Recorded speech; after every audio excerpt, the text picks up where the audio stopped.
கர்நாடகாவில் 12 வருஷத்துக்கு முன்னாடி ஒரு மிகப்பெரிய சம்பவம் நடக்குதுங்க. சௌஜன்யா அப்படின்னு சொல்லப்படுற 17 வயசு பொண்ணு மர்மமான முறையில் இறந்து போகிறாங்க. இந்த கேஸை சிபிஐ சிஐடி அப்படின்னு எல்லாருமே விசாரிக்கிறாங்க. ஆனால் இவங்கெல்லாம் கை காட்டுறது ஒரே ஒரு ஆள், சந்தோஷ் ராவ் அப்படின்னு சொல்லப்படுற ஆள். இவன் தான்ப்பா தப்பு பண்ணியிருக்கான் அப்படின்னு நீதிமன்றத்தில் கொண்டு கொடுக்குறாங்க. ஆனால் அங்கே பார்த்துட்டு பல வருஷ விசாரணைக்கு அப்புறம் இவன் இந்த தப்பு பண்ணலையே அப்படின்னு சொல்லிடுறாங்க. அப்புறம் யார் தான் ஒரிஜினல் குற்றவாளி அப்படின்னு தெரியவே இல்லை. இவ்வளோ பேர் விசாரித்தோம், இன்றைக்கி வரைக்கும் அந்த பொண்ணுக்கு நீதி கிடைக்கல அப்படின்னு தான் சொல்லி ஆகணும். இதை ஒரு யூடியூபர் பேசுகிறாருங்க கர்நாடகாவில். அந்த வீடியோ 1.8 crore பீப்புள் பார்க்குறாங்க. இது கர்நாடகாவில் இப்போ ஒரு மிகப்பெரிய பிரச்சனையாகவே இருக்குது அப்படின்னு சொல்லலாம். கடைசியாக அந்த யூடியூபர் மேலேயே மத பிரச்சனை ஆகலாம் அப்படின்ட்டு கேஸே பதிவு பண்ணியிருந்திருக்காங்க. நம்ம இந்த வீடியோவில் 12 வருஷத்துக்கு முன்னாடி சௌஜன்யாவுக்கு என்ன நடந்தது அதை பற்றி தாங்க பார்க்க போகிறோம். எல்லாருக்கும் வணக்கம், நான் தான் பாலாஜி பேசுகிறேன். சரி, பார்க்க ஆரம்பிப்போமா? ஒரு 12 வருஷத்துக்கு முன்னாடிங்க தர்மஸ்தலம் அப்படின்னு சொல்லப்படுற ஒரு இடம். அங்கே சௌஜன்யா அப்படின்னு சொல்லப்படுற வெறும் 17 வயசு பொண்ணு. இந்த பொண்ணு காலேஜ் படிச்சுக்கிட்டு இருக்குங்க. இப்படி நல்லபடியாக அதோட வாழ்க்கை போயிட்டுருக்கு. இது எங்கே காலேஜ் படிக்குதுன்னா ஸ்ரீ தர்மஸ்தலா மஞ்சுநாதேஸ்வரா காலேஜ் அப்படின்னு சொல்லப்படுற காலேஜ். இந்த பொண்ணோட டெய்லி ரொட்டீன் என்னென்னா, வீட்டிலேருந்து 20 நிமிஷம் நடந்து பஸ் ஸ்டாண்டுக்கு அங்கேருந்து பஸ் ஏறி காலேஜுக்கு போகும். காலேஜ் முடிச்சுட்டு இங்கே இறங்கிட்டு மறுபடியும் இங்கேருந்து 20 நிமிஷம் நடந்து வீட்டுக்கு போகும். இதுதான் டெய்லி பண்ணும். இப்படி இந்த பொண்ணோட வாழ்க்கை நார்மலாக போய்கிட்டு இருக்குங்க. இப்படி ஒரு நாள் மழை ஹெவியாக பெஞ்சிக்கிட்டு இருக்கு. இந்த பொண்ணு காலேஜ் முடிச்சுட்டு பஸ்ஸிலேருந்து இறங்குனா மழை பெஞ்சிக்கிட்டு இருக்கு. இப்படி நடந்து வீட்டை பார்க்க போகுது. எதிர்த்தாப்பில் மாமா அத்தை வராங்க. அவங்களுக்கு டாட்டா காமிச்சிட்டு இந்த பொண்ணு நடந்து போகுது. இப்படி நடந்து போகிற வழியிலேயே ஹாஸ்பிட்டல் இருக்குது. அந்த ஹாஸ்பிட்டலை தாண்டி தான் போகணும். இப்படி போகுதுங்க. 20 நிமிஷத்தில் இந்த பொண்ணு வீடு போயிருந்துருக்கணும். ஆனால் போகலை. வீட்லேயும் வந்துடும் அப்படின்னு பேரண்ட்ஸ் வெயிட் பண்ணிக்கிட்டே இருக்காங்க. பொண்ணு வரவே இல்லை. என்னடா வரலை அப்படின்னு அவங்களுக்கும் குழப்பமாக இருக்குது. மணி 7 மணி ஆகிடுது. 7 மணி ஆகியும் வரலை அப்படின்னோன்னு அந்த பேரண்ட்ஸுக்கு ஒரே பதட்டமாக இருக்குது. அடுத்து தேட ஆரம்பிக்கிறாங்க. தெரிஞ்சவங்கள்ட்ட என்ன கேட்குறாங்க, எங்கேயாவது பார்த்தீங்களா அப்படின்னு. இதெல்லாம் நடந்துக்கிட்டே இருக்குதுங்க. 7 மணிக்கு மேலே தேடிக்கிட்டு இருக்காங்க. இந்த பொண்ணு கிடைக்கவே இல்லை. என்ன ஆணுச்சு அப்படின்னு தெரியவும் இல்லை. இப்படி மணி நேரங்கள் ஓடுது. என்ன நடந்தது அப்படின்னு ஒரு தகவலும் கிடைக்கல. அடுத்த நாள் விடிஞ்ச உடனே ஒரு தகவல் கிடைக்குது. நேத்ராவதி யாருக்கு பக்கத்தில் ஒரு உடல் கிடைக்குது அப்படின்னு. இந்த வீட்டிலேருந்து ஒரு 700 மீட்டர்கிட்ட தான் இந்த உடலும் இருக்குது. அந்த உடலை பார்த்தா இந்த சௌஜன்யா பொண்ணோட உடல் தான். அங்கே போனால் இந்த பொண்ணோட உடல் அரை நிர்வாணமாக இருக்குது. அந்த பொண்ணு போட்டு இந்த ஷாலை வச்ச கை கட்டியிருக்குது அப்படின்னு தெரியுது. ரொம்ப மோசமான நிலைமையில் இருக்குது. போலீஸ் அங்கே பார்த்துட்டு அங்கே ஆதாரங்களை கலெக்ட் பண்ண ஆரம்பிக்கிறாங்க. இதெல்லாம் நடந்துக்கிட்டு இருக்கு. சில நிமிஷங்களில் ஆயிரக்கணக்கான மக்கள் அங்கே கூடுறாங்க. அப்போ இன்ஸ்பெக்டருக்கு பயங்கரமான தலைவலி. சீக்கிரம் அந்த ஆதாரங்களை எல்லாம் கலெக்ட் பண்ண வேண்டிய சுச்சுவேஷன். எல்லாத்தையும் பண்ணிக்கிட்டு இருக்காங்க. அந்த நேரத்தில் இன்ஸ்பெக்டர் ஒரு விஷயத்தை விட்டுறாரு. அந்த பாடி அப்புறம் சுற்றி இருக்கிற இடத்தையெல்லாம் வீடியோ எடுத்துருந்துருக்கணும். ஆனால் அதை இன்ஸ்பெக்டர் எடுக்க விட்டுறாரு. அவர் பண்ண ஒரு விஷயம், இந்த பொண்ணோட அந்த பையன் இருக்குல்ல, ஸ்கூலில் அந்த காலேஜ் போன பையன், அந்த பையன் மட்டும்தான் எடுக்கிறாரு. எந்த ஆதாரமும் அங்கே கிடைக்கவே இல்லை. இந்த உடல் இருக்குல்ல, இந்த உடலை போஸ்ட்மார்ட்டத்துக்கு அனுப்பி வைக்கிறாங்க. அங்கே போஸ்ட்மார்ட்டம் நடந்துக்கிட்டு இருக்கு. இங்கே இன்னமும் தேடுறாங்க. பட் எந்த இம்ப்ரூவ்மெண்ட்டும் இல்லை. போஸ்ட்மார்ட்டம் முடியும் போது சில விஷயங்கள் தெரியுது. கொடூரமான முறையில் இந்த பொண்ணை சித்திரவதை பண்ணி கொலை பண்ணியிருக்காங்க அப்படின்னு தெரிஞ்சிருக்கு. இதை தாண்டி பார்த்துட்டிங்க அப்படின்னா இதை வார்த்தைகளால் கூட சொல்ல முடியாதுங்க. சேர் இருக்குல்ல, அந்த சேரை இந்த பொண்ணோட ப்ரைவேட் பார்ட்டில் இது பண்ணியிருந்திருக்காங்க. இதை எப்படிங்க வார்த்தைகளால் சொல்ல முடியும்? அந்த அளவுக்கு அதை சில பேர் செஞ்சுருந்துருக்காங்க. இப்படி இதெல்லாம் பண்ணிவிட்டு உடலை கையினால் கட்டி போட்டு இந்த ஆற்றுக்கு பதிலாக கொண்டாந்து போட்டு போயிருந்துருக்காங்க. ஆனால் குற்றவாளி யார் அப்படின்னு தெரியும் இல்லை. போலீஸும் விசாரிக்கிறாங்க. கேஸில் எந்த இம்ப்ரூவ்மெண்ட்டும் இல்லை. இதை பார்த்த பொதுமக்கள்லாம் எப்படி இது மாதிரி நடக்கலாம் அப்படின்ட்டு போராட்டம் பண்ண ஆரம்பிக்கிறாங்க. போராட்டம் நடந்துக்கிட்டே இருக்குது. ஆனால் குற்றவாளி யார் அப்படின்னு தெரியல. இப்படி சில நாள் போன உடனே இப்படி ஒரு 5-6 பேர் அங்கே பாகுபலி சிலை அப்படின்னு ஒரு சிலை இருக்குதுங்க. அந்த சிலைக்கு பக்கத்தில் படிக்கட்டில் ஒருத்தர் உட்காந்துருக்காரு. 5-6 பேர் சேர்ந்து போய் அந்த ஆளை போட்டு அடித்து இவன் தான் இந்த தப்பு பண்ணியிருக்கான் அப்படின்னு போலீஸ்கிட்ட கொண்டு நிப்பாட்டுறாங்க. போலீஸ் பார்த்துட்டு இவன் தான் அந்த தப்பு பண்ணானா அப்படின்னு அவன்கிட்ட இன்னும் விசாரிக்கிறாங்க. அப்படி விசாரித்ததில் போலீஸ் என்ன தெரியுமா சொல்லியிருக்காங்க, எப்பா இவன் தான்ப்பா அந்த தப்பு பண்ணியிருக்கான், இவனே குற்றத்தை ஒத்துக்கிட்டான் அப்படின்னு போலீஸும் சொல்கிறாங்க. அந்த சந்தோஷ் ராவ் அப்படிங்கிற பையன் தான் சொல்கிறாப்புல, நான் தான் அதை பண்ணேன் அப்படின்னு. அதை தாண்டி எங்கே பண்ணாங்களோ அங்கே கொண்ட காமிக்கணும்ல. சந்தோஷ்ராவ் அழைச்சிட்டு போய் இந்த பாடி கடந்த இடத்துலேருந்து 100 மீட்டர் மலை உச்சியில் இங்கே தான் இந்த தப்பை பண்ணேன், இங்கே வந்து ட்ரெஸ் எல்லாம் வந்து கிடக்குது, இந்த பையனோட மேல்சட்டை கால்சட்டை எல்லாம் கிடக்குது. இதை வந்து போலீஸ் வந்து கலெக்ட் பண்ணிக்கிறாங்க. அப்போ அந்த இடத்துல தடயவியல் நிபுணர்களை வச்சு அங்கே செக் பண்ணியிருக்கணும், ஏதாவது ரத்தம் முடி ஏதாவது இருக்கா அப்படின்னு செக் பண்ணியிருக்கணும். அந்த மலை உச்சியில் எதுவுமே வந்து போலீஸ் பண்ணலை, ட்ரெஸ்ஸை மட்டும் எடுத்துகிட்டு வந்துடுறாங்க. எந்த ஆதாரமும் பெருசாக வந்து அங்கேயும் இல்லை. அடுத்த இந்த பையனோட உடம்புல வந்து காயங்கள் இருக்குது, 17 காயங்கள் இருக்குது. இந்த நகைக்கீரல் இருக்கும்ல, அதாவது இப்போ ஒரு பொண்ணு ஆன சண்டை போட்டு அப்படி கிழிக்கிறாங்க அப்படிங்களா, அந்த நகைக்கீரல் இருக்கும்ல, நகைக்கீரல்கள்லாம் இருக்குது. இதான்ப்பா பயங்கரமான ஆதாரம். இவனே வாக்குமூலம் கொடுத்துட்டான், மேலே வந்து மேல்சட்டை கால்சட்டை கிடக்கு, மேலே காயங்கள் இருக்குது, இந்த சந்தோஷ்ராவ் தான் தப்பு பண்ணியிருக்கான் அப்படின்னு போலீஸ் வந்து 100% முடிவுக்கு வந்து வந்துடுறாங்க.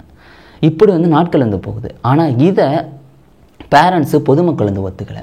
ஏன் அவங்க ஒத்துக்கலைன்னா, இந்த சந்தோஷ்ராவை வந்து பிடிச்சி கொடுத்தது யார் தெரியுமா? ஒரு 3-4 பேருங்க.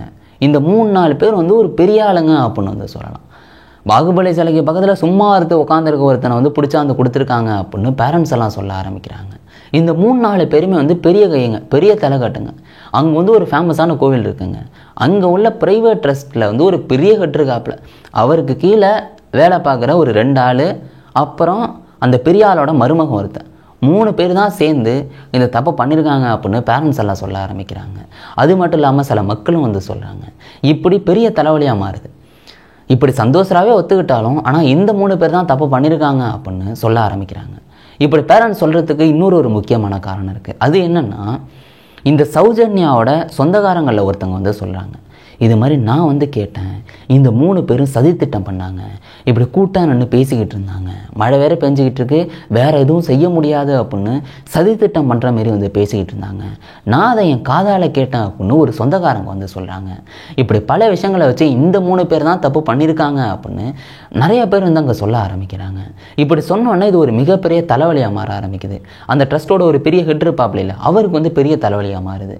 அவர் என்ன பண்ணுறாருன்னா, உடனே வந்து மீடியாவெல்லாம் கூப்பிட்டு, இல்லை என் மருமகனும் அப்புறம் எங்களுக்கு கீழே வேலை பார்க்குற 2 பேரும் எந்த தப்பும் பண்ணல அப்படின்னு அவங்க வந்து சொல்கிறாங்க. அவங்க என்ன தெரியுமா சொல்கிறாங்க, என் மருமகன் இந்த தப்பை நடக்கும்போது நியூயார்க்கில் இருந்தார், இதுதான் ஆதாரம் அப்படிலாம் வந்து சொல்லியிருந்திருக்காங்களாம். இப்படி பல விஷயங்களை வந்து அவங்க சொல்கிறாங்க. இப்படியே அவங்களுக்கு ஆதாரங்கள்லாம் இருக்குது. அதாவது ஒரு இந்த தப்பு நடக்கும்போது நியூயார்க்கில் இருந்தால் இங்கே எப்படி இந்த தப்பை பண்ணியிருந்திருக்க முடியும்? பல கேள்விகள் ஒன்றும் புரியாத மாதிரி இருக்குது.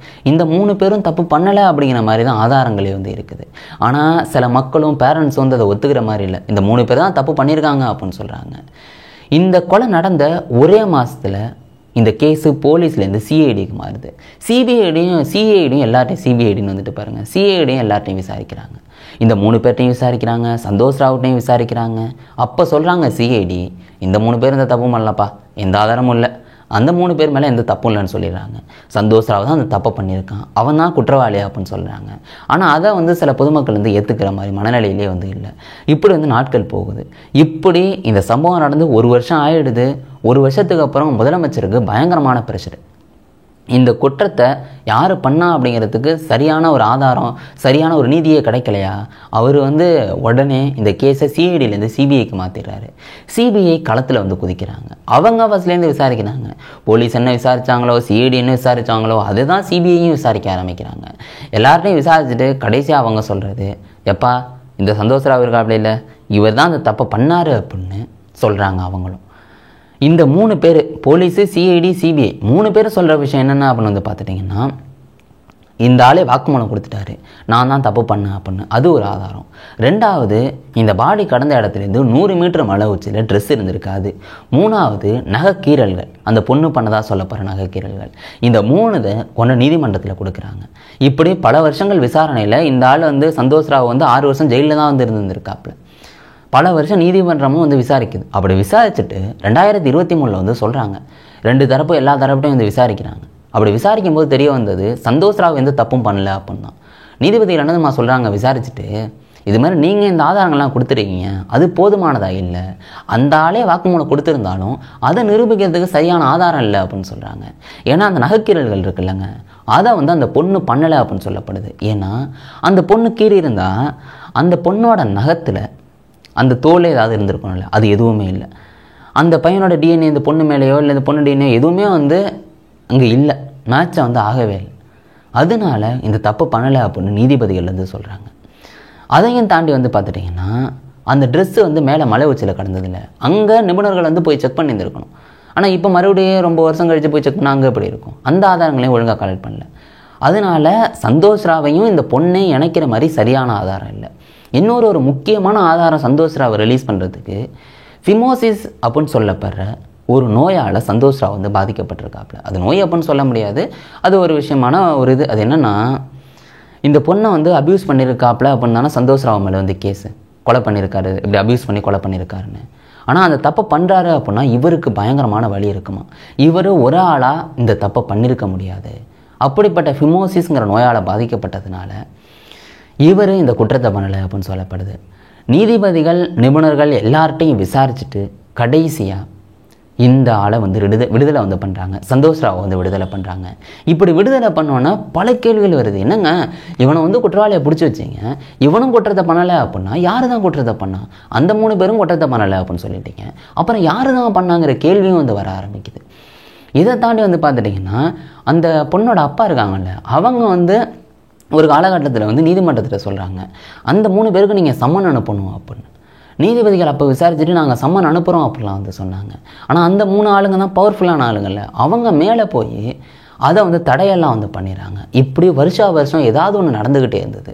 பாலிகிராஃப் சோதனையிலேருந்து பல சோதனையெல்லாம் பண்ணுறாங்க. ஆனால் இந்த கேஸில் எந்த இம்ப்ரூவ்மெண்ட்டும் இல்லை. இந்த கேஸை சரியாக விசாரிக்கப்படல அப்படின்னு சொல்லப்படுது. ஏன்னா இந்த போஸ்ட்மார்ட்டம் நடந்தது ஒரு சரியான வெளிச்சமே அங்கே பத்தலை. அங்கே தான் இந்த போஸ்ட்மார்ட்டம் அவசரமாக பண்ணியிருக்காங்க அப்படின்னு சொல்லப்படுது. இந்த பொண்ணோட உடல்லேருந்து சில விஷயங்களை கலெக்ட் பண்ணியிருந்துருக்கணும், அதையும் வந்து டாக்டர்ஸ் வந்து கலெக்ட் பண்ணலை அப்படின்னு வந்து சொல்கிறாங்க. இதையும் தாண்டி என்ன சொல்கிறாங்க அப்படின்னு வந்து பார்த்துட்டிங்கன்னா, இந்த பொண்ணு வந்து அங்கே இறங்கி நடந்து போகுதில்ல அந்த பஸ் ஸ்டாண்ட்லேருந்து, அப்படி இறங்கி நடந்து போகும்போது அங்கே ஒரு ஹாஸ்பிட்டல் இருக்குது அப்படின்னு சொன்னேன். அந்த ஹாஸ்பிட்டலில் வந்து பார்த்துட்டிங்கன்னா அங்கே ஒரு சிசிடிவி வந்து இருக்குது. அந்த சிசிடிவியை அன்றைக்கே அவங்க செக் பண்ணியிருந்துருக்கலாம். ஆனால் அந்த சிசிடிவியை முறையாக செக் பண்ணலை அப்படின்னு வந்து சொல்லப்படுது. அதையும் வந்து போலீஸும் வந்து ஒத்துக்கிறாங்க, நாங்கள் வந்து இதை சரியாக வந்து இது மாதிரி நாங்கள் வந்து சோதிக்கலை அப்படின்னு. அந்த சிசிடிவி ஒழுங்காக செக் பண்ணியிருந்தா யார் இந்த பொண்ணை ஃபாலோ பண்ணால் என்ன நடந்தது அப்படின்னு வந்து கண்டுபிடிச்சிருந்துருக்கலாம். அந்த ஹாஸ்பிட்டல் யாருக்கு சொந்தம் அப்படின்னு வந்து பார்த்துட்டிங்கன்னா, இங்கே ஒரு ப்ரைவேட் ட்ரஸ்ட் நடத்துனாங்க, பெரிய ஹெட் இருந்தாங்கன்னு சொன்னல, அவங்களுக்கு கீழே வர அந்த ஹாஸ்பிட்டல் தான் அந்த ஹாஸ்பிட்டல். இப்படி ஒரு குழப்பமான நூடுல்ஸ் மாதிரியே பின்னி பாணிஞ்சது மாதிரியே வந்து இந்த சம்பவம் வந்து இருக்குது. ஆனால் இன்றைக்கி வரைக்கும் இந்த குற்றத்தை யார் பண்ணா அப்படின்னு தெரியவே இல்லை அப்படின்னு தான் சொல்லி ஆகணும். ஏன்னா அந்த சந்தோஷ் ராவ் வந்து விடுதலை ஆகிட்டார். இந்த 3 பேரும் வந்து தப்பு பண்ணலை அப்படின்னு சொல்கிறாங்க. அப்போனா யார் தான் இந்த தப்பை பண்ணா அப்படின்னு தெரில. போஸ்ட்மார்ட்டம் ரிப்போர்ட் பண்ணி ஒரு சில பேர் இந்த தப்பை பண்ணியிருக்காங்க அப்படின்னு தான் வந்து டாக்டர்ஸ் வந்து சொல்கிறாங்க. இந்த கேஸு விடைபுரியாத ஒரு மர்மமாகவே இன்றைக்கு வரைக்கும் வந்து இருந்துக்கிட்டே இருக்குங்க. இந்த பொண்ணோட அம்மா சொல்கிறாங்க, என் பொண்ணுக்கு வந்து நியாயம் கிடைக்கணும், இந்த என் பொண்ணோட போஸ்ட்மார்ட்டம் பண்ண டாக்டர்ஸுக்கெல்லாம் தண்டனை கிடைக்கணும், ஒழுங்காக வந்து இது பண்ணலை அப்படிலாம் வந்து சொன்னாங்க. எங்கள் பொண்ணுக்கு நீதி கிடைக்கிறதுக்காக தான் நான் இன்னும் உயிரோடு இருக்கேன் அப்படின்னு வந்து அந்த அம்மாவை வந்து சொல்லியிருந்திருக்காங்க. இப்படி வந்து போய்கிட்டே வந்து இருந்துக்கிட்டு இருக்குங்க. இதை தாண்டி இந்த சம்பவம் இப்போ கர்நாடகா ஃபுல்லாக பரபரப்பாக பேசுகிறாங்க. அதுக்கான காரணம் ஒரு யூடியூபர், கன்னட யூடியூபர் வந்து இதை பற்றி பேசுகிறாரு. ஒரு 40 நிமிஷம் ஒரு டாக்குமெண்ட்ரி மாதிரி வந்து எடுக்கிறாரு. அப்படி எடுத்து அந்த விஷயத்தை வந்து போடுறாரா, அது பயங்கர வைரல் ஆகுது. 1-2 பேர் பார்க்கலங்க, 1,80,00,000 மக்கள் பார்க்குறாங்க, இன்னமும் பார்த்துக்கிட்டு இருக்காங்க. இது பயங்கர பிரச்சனையாக மாறுது. உடனே இப்போ இவர் மேலே வந்து கேஸ் போட்டிருக்காங்க, மத பிரச்சனை வரலாம் அப்படின்ட்டு வந்து அவங்க மேலே வந்து கேஸ் போட்டிருக்காங்க. இது எல்லாம் பரபரப்பாக கர்நாடகாவில் வந்து நடந்துக்கிட்டு இருக்கு. இந்த சம்பவத்தை பற்றி தான் உங்கள்கிட்ட சொல்லணும்னு நினச்சேன். இதை பற்றி நீங்கள் என்ன நினைக்கிறீங்க? இந்த பொண்ணுக்கு 12 வருஷத்துக்கு முன்னாடி உண்மையிலே என்ன நடந்திருக்கும்? உங்கள் மனசுக்கு என்ன தோணுதோ அதை கீழே கமெண்ட் பண்ணுங்கள். நாளைக்கு இன்னொரு வீடியோவில் நான் உங்களை சந்திக்கிறேன். Bye guys.